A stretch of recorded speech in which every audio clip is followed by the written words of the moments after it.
Earlier this year, my family and I had the honor of traveling to Bangladesh with the UN to cover the stories of the Rohingya.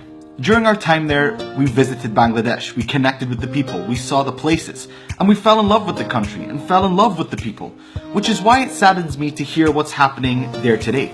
Students, ages anywhere between 13 to 15 years old, are on the streets of Dhaka protesting for safer roads after two students, children, were killed by a speeding bus. Now the first question you will ask is, are their protests justified? Well, according to a national committee to research this issue, 4,200 pedestrians were killed on the roads last year. That is up 25% from the year before. So is there a problem? Absolutely. So the question is, what is being done about it? According to these students, at this point in time, nothing. And I always get very concerned when I hear about protests. Specifically when I hear about protests being done by children. Because when you think about it, kids don't want to be out in the streets protesting. They want to be in school. They want to be out with their friends. They want to be out having fun, out being kids like they're supposed to be. But instead, the issue has become such a problem for them that they see no other solution than to take to the streets. And apparently some of these students are also stopping bus drivers and checking their licenses and paperwork to make sure that they are capable of driving on the streets. I mean, where are the adults and stuff in this whole equation? So if the problem is growing and kids are on the street protesting, there's either one of two things happening.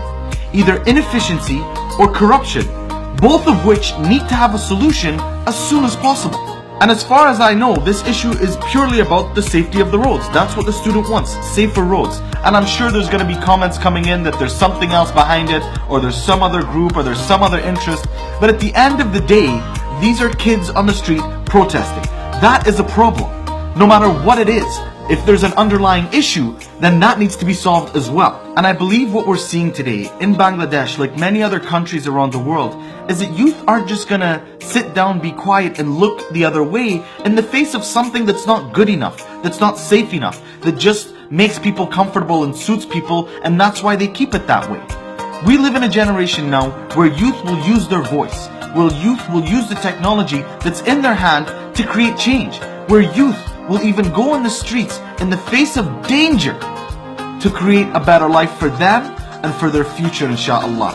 And if we as adults, if we as the generation who are heading government and heading businesses aren't there to help them, there's something wrong with us. I wish them all the best. I wish them safer roads and safer lives, and I hope all these students can get back to school again and get to being kids again.